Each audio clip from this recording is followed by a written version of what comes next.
profitez pleinement, éteignez les lumières, mettez votre casque ou vos écouteurs, fermez les yeux, relaxez-vous. Histoire horrifique d'un garde forestier aux USA. Partie 3.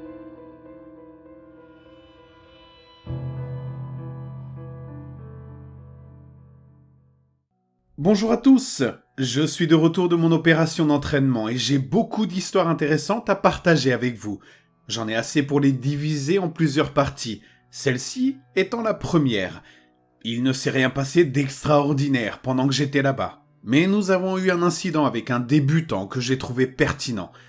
Je vais attribuer chaque lot d'histoires à la personne qui me les a racontées pendant l'opération. Cadet. Cadet est agent de recherche et de sauvetage depuis une quinzaine d'années. Elle est spécialisée dans les sauvetages en haute montagne et est largement considérée comme l'une des meilleures dans son domaine. Elle était l'une des conteuses les plus enthousiastes. Et comme nous étions souvent ensemble pendant les exercices, elle m'a raconté 4 histoires qui m'ont vraiment marqué. La première, elle me l'a racontée en réponse à ma question sur les appels les plus traumatisants. Elle a secoué la tête et m'a dit que les appels vraiment pénibles sont plus fréquents en montagne, car le risque d'accident grave y est plus élevé. Il y a environ 5 ans, l'un des parcs où elle travaillait a connu une série de disparitions. C'était une mauvaise année, dit-elle, l'une des pires jamais enregistrées sur le plan météorologique. Il tombait environ 1 mètre de neige tous les 2 jours, et quelques avalanches ont tué des alpinistes. Ils avaient prévenu les gens de rester dans les zones cartographiées, mais bien sûr, il y a toujours des gens qui n'écoutent pas. Dans un cas particulièrement grave, une famille entière a été décimée, parce que le père a décidé qu'il savait mieux que les autorités et qu'il a emmené toute sa famille dans une zone qui n'était pas sûre. Il faisait de la raquette, et d'après ce que Cadet a pu comprendre, ils ont marché sur une plaque de neige qui avait l'air solide, mais qui ne l'était pas. Elle a cédé. Et cette famille a dévalé sur la pente sur près de 300 mètres. Ils ont atterri sur les rochers au fond et les parents sont morts sur le coup. L'un des enfants est mort aussi, mais les 2 autres ont survécu. L'un avait une jambe cassée et des côtes fracturées. L'autre était presque indemne, à l'exception de quelques contusions et d'une entorse à la cheville. L'enfant indemne a laissé son frère derrière lui et s'est mis en quête d'aide.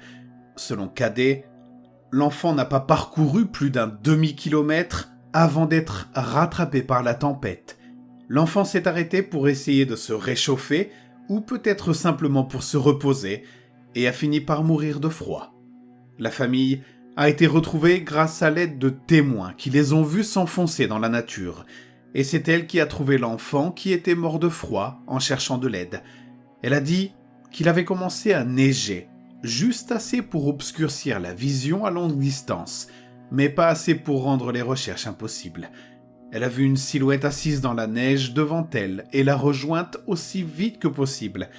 Elle a décrit en détail comment, en s'approchant, elle s'est aperçue qu'il s'agissait d'un enfant, qu'il était décédé et qu'il avait gelé dans l'une des positions les plus pitoyables qu'elle ait jamais trouvées pour un cadavre. L'enfant était assis bien droit, les genoux ramenés contre sa poitrine. Ses bras étaient enroulés autour d'eux et sa tête était enfouie dans son manteau. Lorsqu'elle a déplacé le manteau pour regarder le visage, elle a vu qu'il était mort en pleurant. Son visage était tordu et les larmes étaient figées sur ses joues. Elle a dit qu'il était douloureusement évident que l'enfant était terrifié lorsqu'il a succombé à l'hypothermie. Et en tant que mère, cela lui a brisé le cœur. Elle m'a répété à plusieurs reprises qu'elle espérait que le père brûlait en enfer à l'heure où nous parlions. L'autre histoire traumatisante qu'elle m'a racontée et qui m'a marqué est celle qui s'est produite lorsqu'elle était débutante. Son équipe a été informée qu'un alpiniste expérimenté n'était pas rentré chez lui la veille. Sa femme était convaincue qu'il s'était passé quelque chose de grave, car il n'avait jamais manqué de rentrer à l'heure. Les membres de l'équipe sont partis à sa recherche et ont dû escalader des parties de la montagne qui semblaient très difficiles d'un point de vue technique. Ils sont arrivés à un endroit relativement plat et Cadet a commencé à voir du sang dans la neige. Elle a suivi la piste et au fur et à mesure qu'elle avançait, elle a commencé à voir des petits bouts de tissu. Elle ne savait pas exactement de quelle partie du corps ils provenaient, mais plus elle suivait la piste, plus il y en avait. Elle suit cette piste de sang et de tissu sanguin jusqu'à un endroit abrité sous une falaise, où elle trouve l'alpiniste. Elle dit qu'il y avait tellement de sang, plus qu'elle n'en avait jamais vu auparavant, que ça l'avait choquée. Il était allongé face contre terre, un bras tendu devant lui, comme s'il était mort en rampant. En regardant de plus près, elle s'aperçoit qu'il a été partiellement éventré, d'où provenaient les morceaux de corps qu'elle avait vus auparavant. Le type a un pic à glace dans son holster et il est couvert de sang. Bien sûr, ils ne sauront jamais exactement ce qui s'est passé, mais elle a dit que d'après ce qu'elle pouvait imaginer, voici ce qui s'est passé. L'homme tentait de grimper jusqu'à la zone suivante et utilisait son piolet pour s'élever. Il a probablement heurté une zone instable et est tombé. En descendant, ou peut-être en atterrissant, il a été empalé par le piolet, qui l'a éventré. Il s'est traîné, arrachant des morceaux de lui-même au fur et à mesure, et il est mort sous la falaise. Cadet n'est pas vraiment gêné par le gore, mais je suppose que quelques-uns des gars qui sont venus l'aider à enlever le corps ont vomi quand ils l'ont retourné et qu'une bonne partie de ses intestins s'est répandue. Je lui ai dit que j'aimerais savoir si elle avait eu des expériences de disparition totale de personnes. Ses yeux s'illuminent et elle se penche vers moi. « Tu veux entendre une vraie histoire ?» me demande-t-elle.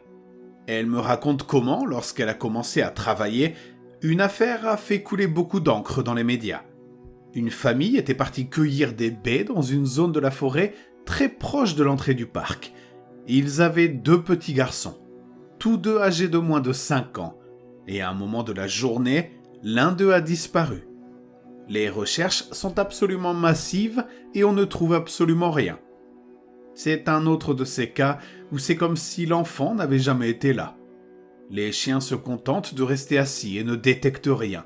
Aucune trace de l'enfant n'est trouvée. Les recherches se poursuivent pendant environ 2 mois mais sont finalement interrompues. 6 mois plus tard, la famille revient déposer des fleurs au pied de l'église. Un mémorial qui a été érigé pour l'enfant. Ils amènent leur autre fils. Pendant qu'ils déposent les fleurs, ils perdent de vue l'enfant pendant environ 3 secondes, et dans ce laps de temps, il disparaît dans les airs. Les parents sont évidemment dévastés. Perdre un enfant, c'est déjà terrible, mais en perdre 2, c'est inimaginable. Les recherches sont énormes, l'une des plus importantes de l'histoire du pays. Environ 300 bénévoles passent au peigne fin chaque centimètre carré de ce parc, à la recherche de l'enfant. Mais là encore, il n'y a aucune trace de lui. Les recherches se poursuivent pendant environ 1 semaine, les gens cherchant à des kilomètres de la partie du parc où il a disparu. Et puis, presque 2 semaines plus tard, un bénévole qui se trouve à une 15aine de kilomètres de la zone de recherche désignée annonce par radio qu'il a retrouvé l'enfant. Il pensait que l'enfant était mort, mais le bénévole dit que non seulement il est vivant, mais qu'il est en bonne santé. Cadet et son équipe partent à la recherche de l'enfant, et lorsqu'ils arrivent sur place, elles n'arrivent pas à croire qu'il s'agit de l'enfant qui a disparu.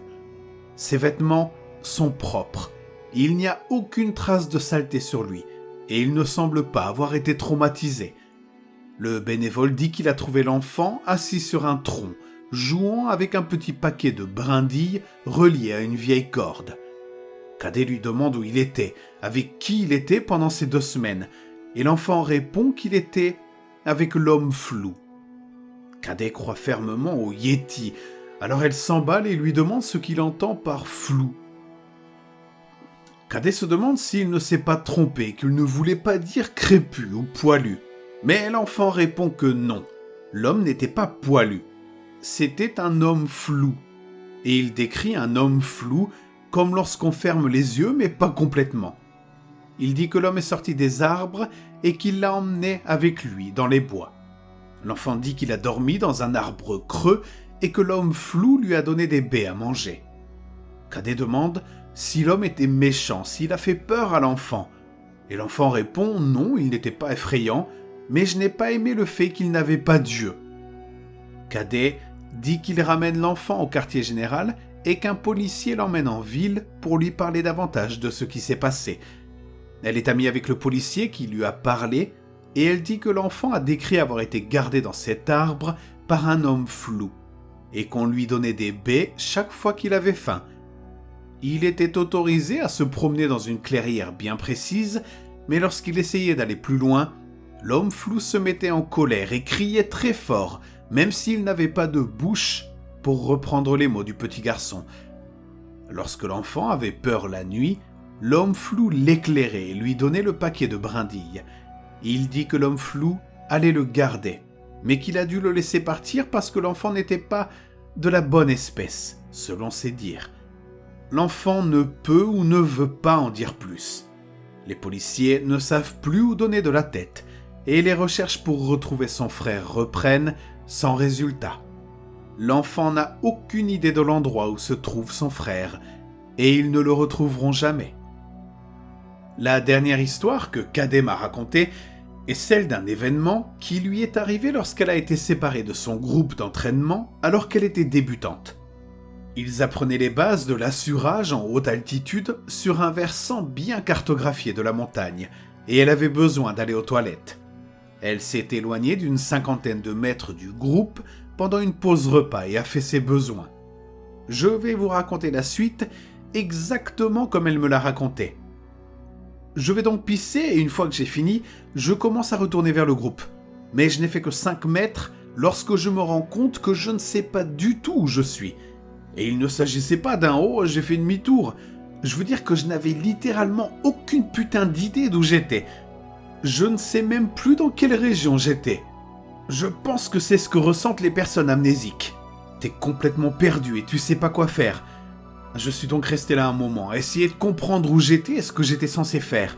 Mais plus je restais là, plus je devenais confus et perdu. Alors j'ai commencé à marcher.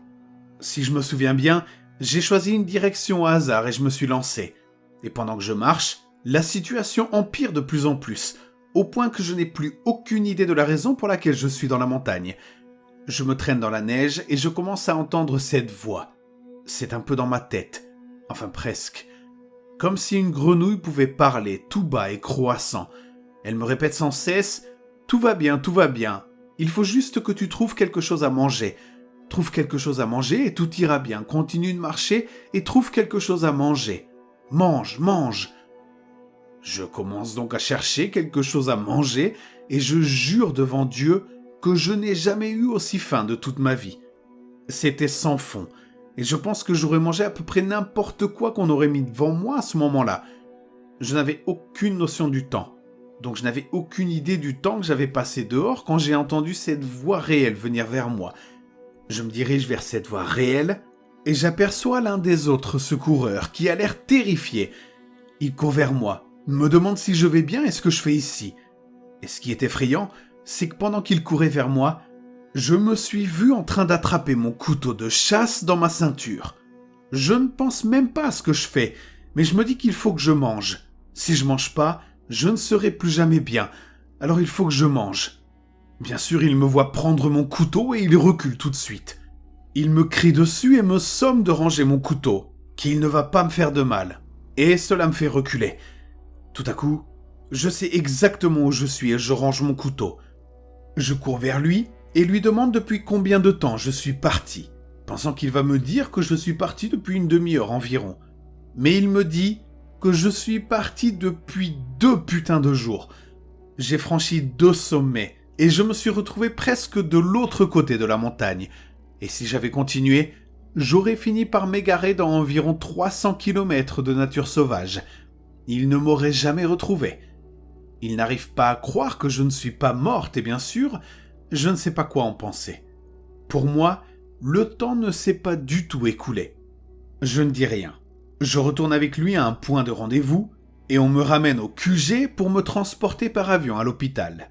À mon arrivée, on me fait passer toutes sortes de tests et on essaie de comprendre ce qui s'est passé. D'après ce qu'ils savent, j'ai eu une sorte d'état de fugue bizarre qui ressemble à de l'amnésie. ou une crise d'épilepsie qui a détraqué mon cerveau. Mais la vérité, c'est qu'on ne sait vraiment pas. Cela ne s'est jamais reproduit, mais je peux vous dire que depuis, je ne sors jamais seul. Les gens me reprochent de les faire venir avec moi quand je dois quitter le groupe, mais je leur dis qu'il vaut mieux m'entendre pisser dans la neige que de me perdre pendant 2 jours sur une putain de montagne glacée. La personne suivante à qui j'ai parlé était EW, un ancien formateur qui travaille maintenant comme ambulancier. Il participe encore à des opérations comme celle-ci pour donner un coup de main, mais il ne travaille plus à plein temps pour nous. Il était spécialisé dans la recherche d'enfants perdus. Il semblait avoir une sorte de 6e sens lorsqu'il s'agissait de savoir où ils étaient allés. C'est une légende parmi les vétérans les plus anciens, mais il est gêné si on le complimente sur son travail. Un soir, il s'est assis avec moi pour dîner et nous avons fini par échanger des histoires. La plupart d'entre elles étaient banales, mais lorsque nous avons abordé le sujet de nos appels les plus étranges, j'ai mentionné que j'avais eu un ami qui avait monté un escalier. Il est devenu plutôt calme et m'a demandé si j'avais entendu parler d'un petit garçon qui avait disparu de son parc il y a quelques années. Comme je n'en avais pas entendu parler, il m'a raconté cette histoire. Ils étaient à la recherche d'un garçon de 11 ans, Joey, qui avait disparu près d'une rivière.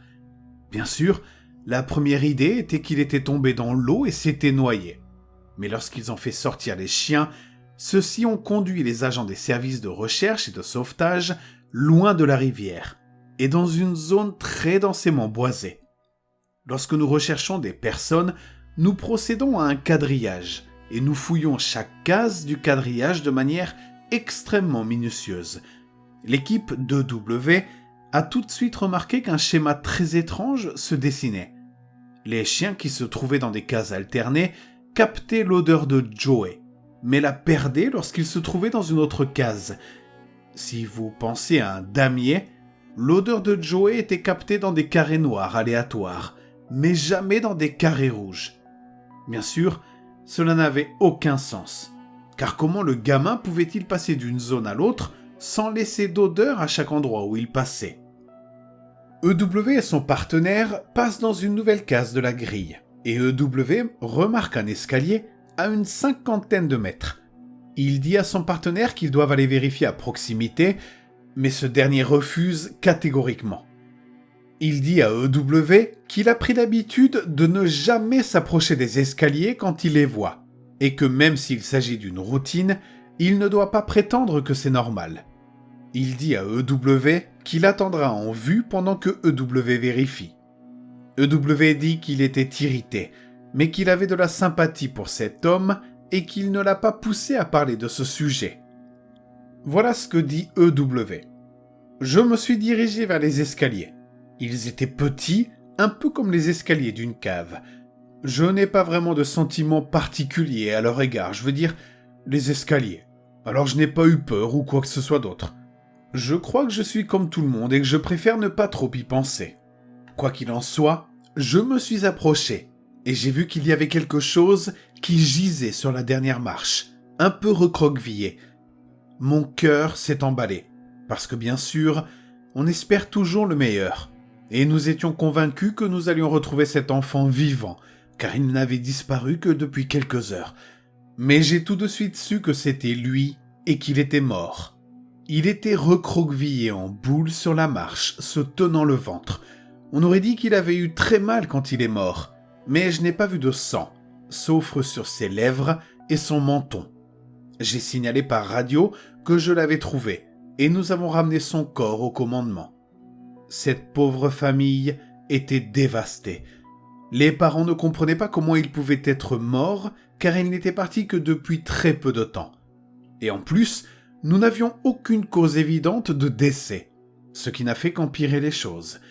J'ai pensé qu'il avait probablement mangé quelque chose de toxique, puisqu'il se tenait l'estomac quand je l'ai trouvé, mais je ne voulais pas deviner. C'est déjà assez difficile d'apprendre que son enfant est mort, et encore plus d'avoir un stupide secouriste qui essaie de deviner ce qui s'est passé. Ils l'ont emmené, et je suis rentré chez moi en essayant de ne pas y penser. Je déteste retrouver des enfants morts. J'aimais ce travail, mais c'est l'une des raisons pour lesquelles je suis parti. J'ai 2 filles, et l'idée de les perdre de cette façon...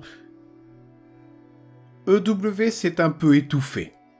Il n'est pas très doué pour les émotions et c'est toujours un peu gênant de voir un adulte pleurer, alors je ne savais pas vraiment quoi faire. Mais il a fini par se ressaisir et il a continué son histoire. Nous n'avons toujours pas de nouvelles des médecins légistes concernant la cause du décès. Ce n'est pas vraiment notre travail de le savoir, je suppose. Et parfois, s'ils pensent qu'il s'agit d'un acte criminel, ils ne nous le disent pas pour des raisons juridiques.